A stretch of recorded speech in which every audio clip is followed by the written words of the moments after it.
Hello, tree people. I'm Dr. Allyson Salisbury. I'm a teaching professor of urban forestry here at Rutgers University, and today I'm going to talk about how to properly plant a balled and burlap tree. The first step in planting a balled and burlap tree is to dig a hole or decide how big we need our hole to be. The proper planting hole should be the depth of the root ball and double its diameter. One way to quickly measure the width of the root ball is to use the handle of your shovel to figure out the width and then double it. You can then lay your shovel on the ground as a measuring unit and then begin cutting the perimeter of the planting hole. When excavating the hole, be sure to try to keep the sod separate. We don't want to later backfill the hole with sod. Our next step is to free the trunk of the tree from its wrapping and find the top root. It's really important that we remove any sort of wrapping that is in contact with the bark. As it is right now, this material will hold excess moisture in contact with bark that is not adapted to be so moist for prolonged periods of time. And over time, too much moisture will lead to rot and the potential for infection in the trunk. Our next step is to very carefully trim and remove any material that is wrapped around the trunk of the tree, and then pull back the burlap so we can see the soil surface and begin checking for our top root. Be sure to watch out for nails and other sharp objects. Using a hand trowel, carefully excavate the soil from around the root flare until you find the first structural root. Be very careful not to damage the bark or the tissue of the roots. Now that we have excavated several inches of soil from where the ball and burlap had been tied around the trunk, we can see that we have finally found the start of the root flare. That is this shape here, where we transition from the bark of the trunk to the bark of the root. You'll notice there's a small little root coming off here, probably an adventitious root. This is not our first or our highest structural root.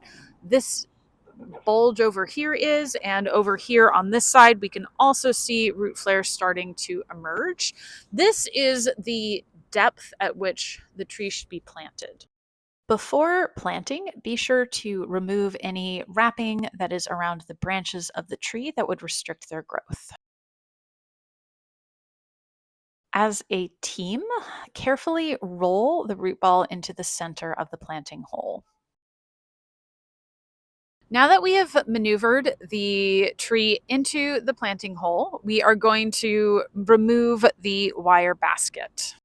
You can use a tool such as linesman pliers or wire snips to carefully cut the basket into pieces and remove it. Pulling the burlap off also ensures that there is good contact between the soil of the root ball and the native soil it's getting planted into.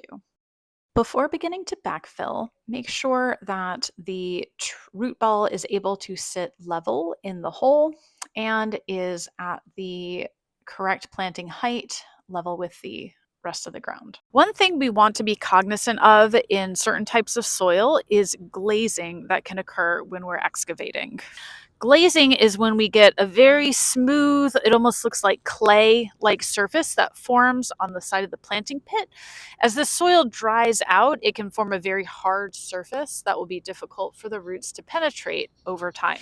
So what we'll do is we'll take our shovel and we'll just kind of rough up this surface to break up the glazing. Now that we have gotten our tree in the hole, we've verified it's the right depth, and we have ensured that our tree trunk is nice and straight, we are ready to put soil back into the hole.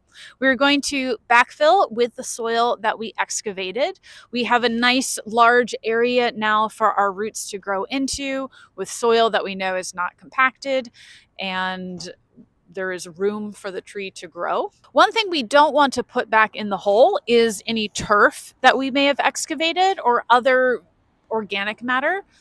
If we were to put this turf like in the bottom of the hole, over time, as this decomposes, it will collapse and cause the soil around the tree to sink back in, creating uneven spots in the ground.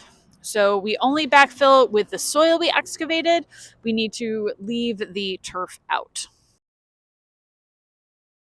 Once approximately half of the hole has been backfilled, you're going to grab a hose and water around the hole to help that soil settle into place, and then continue backfilling.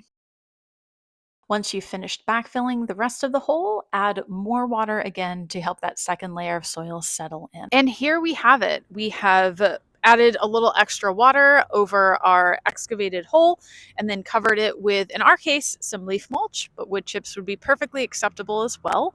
And now we have a newly planted tree that's been added to our landscape. And since we've taken care to plant it correctly, it should be contributing to the environment for years to come.